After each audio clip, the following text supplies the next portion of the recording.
आपण बघत आहोत 9वीचा सराव संच 3.1 तिसरा लेसन त्रिकोण मतलब 3.1 बघा बरं. पहिला प्रश्न काय दिलेला आहे त्यांनी, बाह्य कोन आहे बी 40 आहे ए 70 आहे, तर आपल्याला एसीडी काढायचं आहे. काय काढायचं आहे? एसीडी काढा.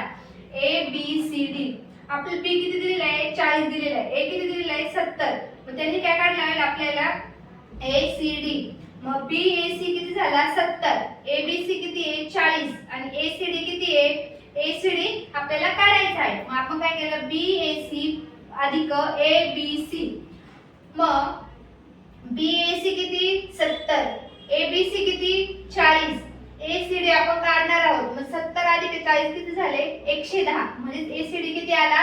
110 आला आपला. आपला एसीडी किती निघाला? मग 110 निघाला. आता आपण बघत आहोत दुसरं उदाहरण. दुसरं उदाहरण काय आहे? दुसरं PQR मध्ये P 70 आहे,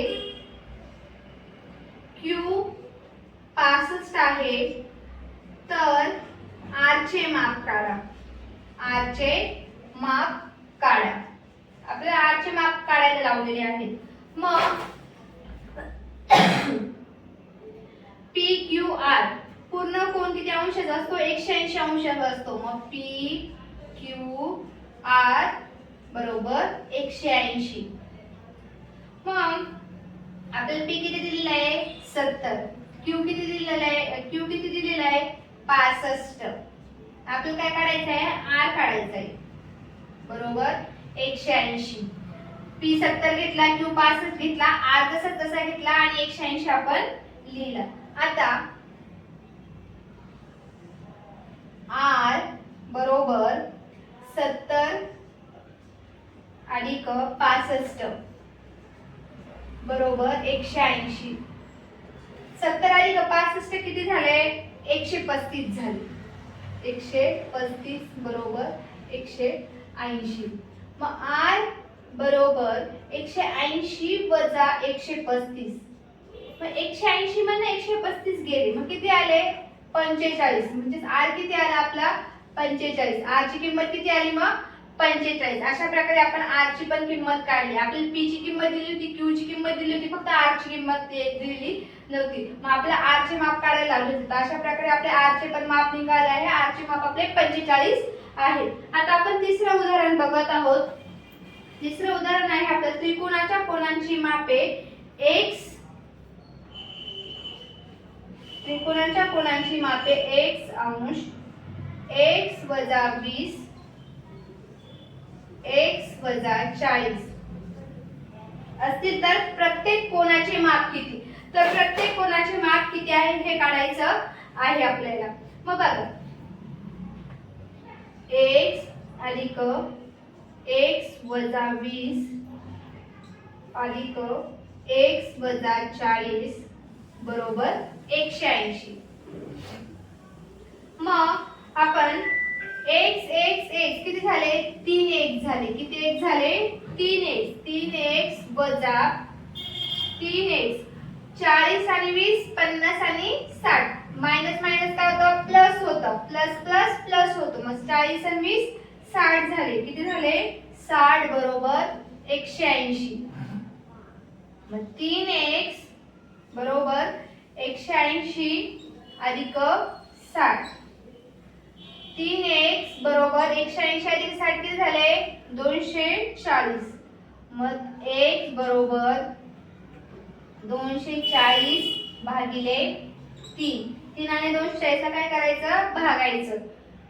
मग 3 आणि 240 ला भागल्यानंतर किती उत्तर येतं आपलं? x बरोबर 80. म्हणजे x बरोबर किती येतो? 80 येतो. मग आपल्याला तिन्हीच मापा काढायला लावले होते. मग पहिल्याचं माप किती आलं आपलं? पहिल्या x चं माप किती आलं? इथे लिहायचं. पहिल्या x चं माप किती आलेलं आपलं? 80.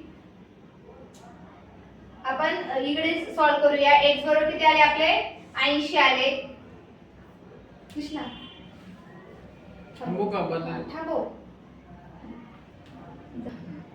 आता x बरोबर 240 भागिले 3. 3 आणि 240 चा भागला उत्तर काय आलं? x बरोबर 80 आले. मग x बरोबर 80 आले. मग आपण इकडे काय करणार?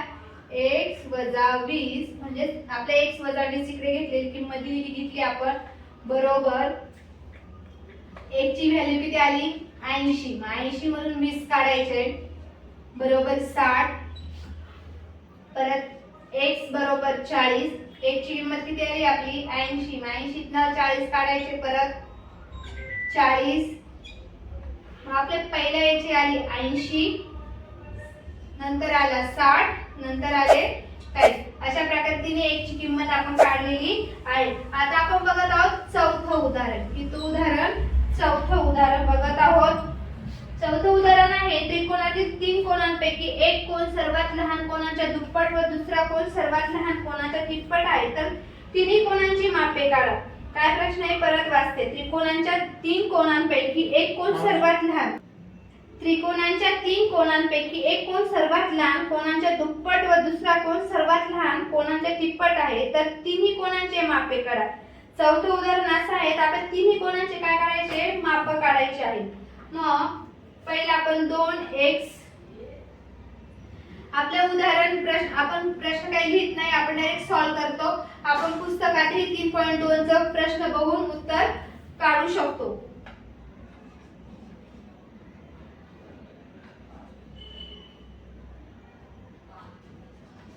x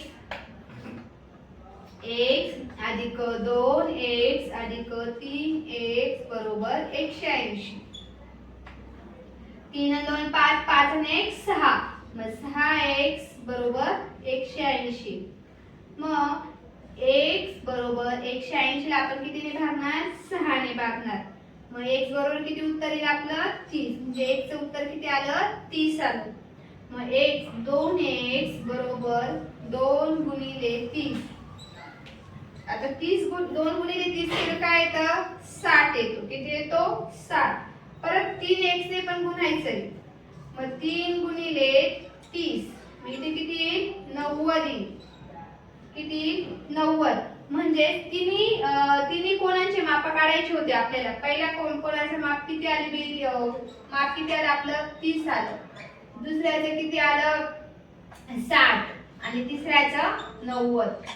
अशा प्रकारे आपण चौथं उदाहरण सॉल्व केलेलं आहे सोप्या पद्धतीमध्ये. आता आपण बघत आहोत पाचवं समीकरण.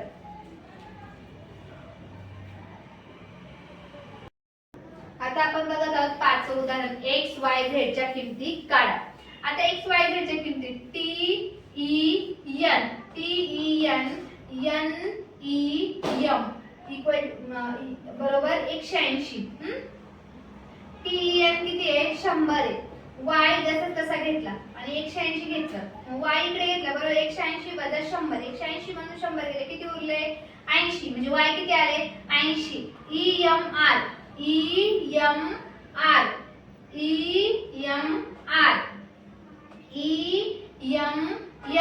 बरोबर 180. मग e m r किती आहे 140 आहे. मग आपण लिहिलं 140. आपली ही आकृती पुस्तकामध्ये दिलेली आहे. आपल्याला इथे z काढायचं. मग आपण z दिलेलं आहे का नाही. मग z इकडे घेतला 180 वजा 140 केला. मग 180 मधून 140 काढले. 180 मधून 140 गेले किती उरले 40 उरले. म्हणजे z किती आला 40 आला. आपल्याला काय काढायला आहे y x y z. आपला y पण निघाला z पण निघाला. राहिला काय x. मग n e m x अधिक y अधिक z. x काढायचं तसं तसं लिहिलं. y काय आला 80, z काय आला 40 बरोबर 180. मग x अधिक 80 अधिक 40 किती झाले 120. मग x अधिक 120 बरोबर 180. मग x बरोबर 180 मध्ये 120 गेले किती आले 60. मग x बरोबर किती आले 60.